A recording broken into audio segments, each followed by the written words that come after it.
Hey everyone, it's Alex, and we're talking about the top 10 best decks in Marvel Snap organized by win rate. Let's get started with deck number 1, and it's Doomwave Evolved. Running a 62% win rate, Doomwave is back. Now, Mobius will be coming out next week. That'll definitely change up the way Doomwave is being played. However, right now, Doomwave with High Evolutionary is one of the absolute best decks in Marvel Snap, and the highest win rate deck in Conquest as well.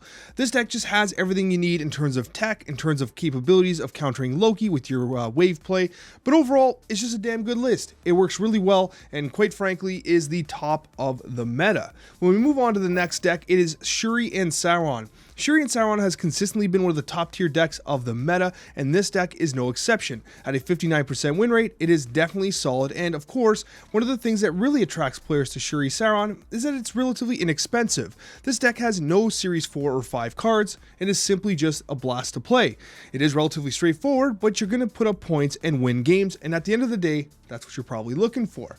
When we go to the deck number 3, it's a Loki Collector. Now, the nerf to Collector did take a couple points of percentage off the deck, but overall, at a 59% win rate, it's pretty damn good. Now, it has lowered in win rate because I think people are kind of much more anticipating the power lines of Loki style play, so they're able to retreat more effectively and resulting in less cube loss and a lower win rate. However, what I will say is that Loki Collector still remains one of the best decks in the game, especially if you have Snow Guard, which was recently in a spotlight cache. Still a fantastic deck, and the current highest win rate edition of it is still running Devil Dinosaur. You'll love to see it.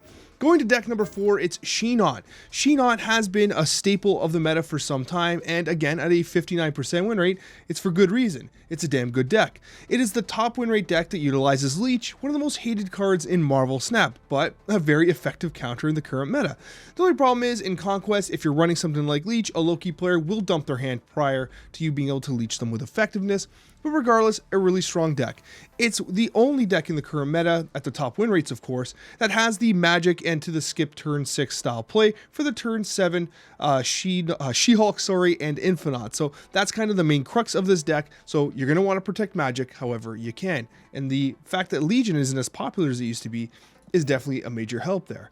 Now, the second Shuri deck we're seeing here is going to be the Kitty Shuri variant. I include it because it is a very different deck with a very different approach. This one focuses on the Kitty Pryde. It's a little more susceptible to Wave, which is kind of what holds the win rate down, because Wave being as popular as it is, will destroy the Kitty Pryde into Taskmaster play on turn 6, of course. But if that's not a factor, you have one of the best decks in the game with a very unique play pattern, especially if you like Shuri, but you don't like the other Shuri, which is a little more straightforward and maybe a little boring. Regardless, an excellent deck. Going on to Silky Control. It's evolved from Silky Smooth. This is actually a relatively new deck that just burst onto the meta this week. What you've got here is Jean Grey being utilized in the Control Shell. This is pretty neat because you're able to generate a lot of movement, a lot of power across the board, while your opponent's being forced into the Jean Grey location. It's currently the best Jean Grey version of a deck that exists. Like, Jean Grey is relatively like an okay win rate card. This is Jean Grey at her best. So if you've unlocked Jean Grey from the Spotlight caches, then you've got the best deck available for Jean Grey right here. It's a little expensive. It has Alioth, Silk, and others, not to mention Jeff. But Jeff's amazing, and I'm sure you might already have Jeff. And if you don't, I'm sure you're looking out for Jeff as well. Regardless, Silky Control, a very good deck in the current meta. Moving on to Sarah Control, 2 control decks back-to-back, still running a 59% win rate. Sarah Control is actually coming back. What you've got here is a deck that just kind of does it all. Like, again, if they wave on turn 5, your Sarah feels a little bad.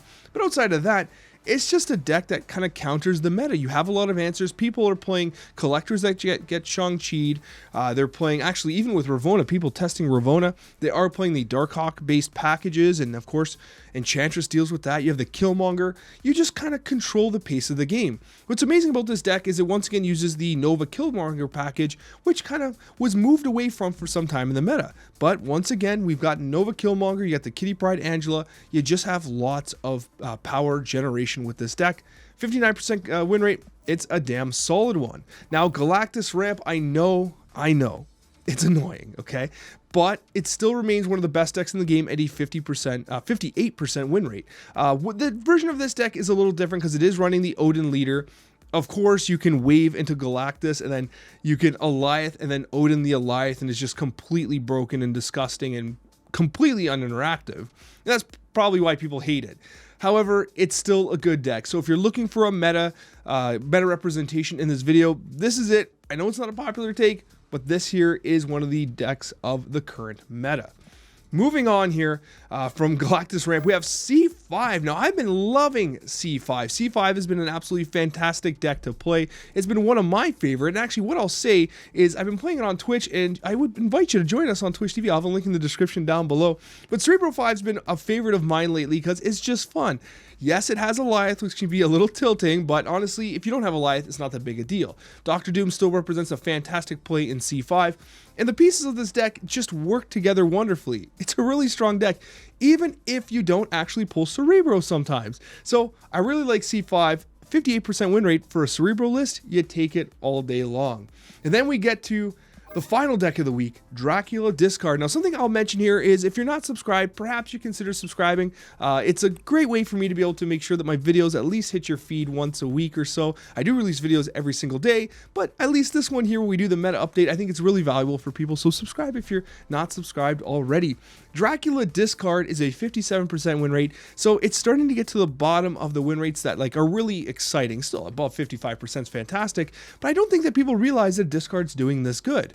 What's happening here is you're getting a change in the meta with, Spider-Ham being nerfed, and Discard's just been getting buffed gradually and surely over the past couple weeks, especially with Lady Sif and others. So you got yourself a pretty good deck here that works wonders, especially when you consider MODOK, Chavez, and Apocalypse being an absolutely insane combination if Dracula is on the board. Thank you so much for watching, guys. I really appreciate all your support, hitting the like button and commenting, and of course, just being here. I love you guys. It's a dream come true to be able to make videos for you, and I hope I see you in that next Marvel Snap video.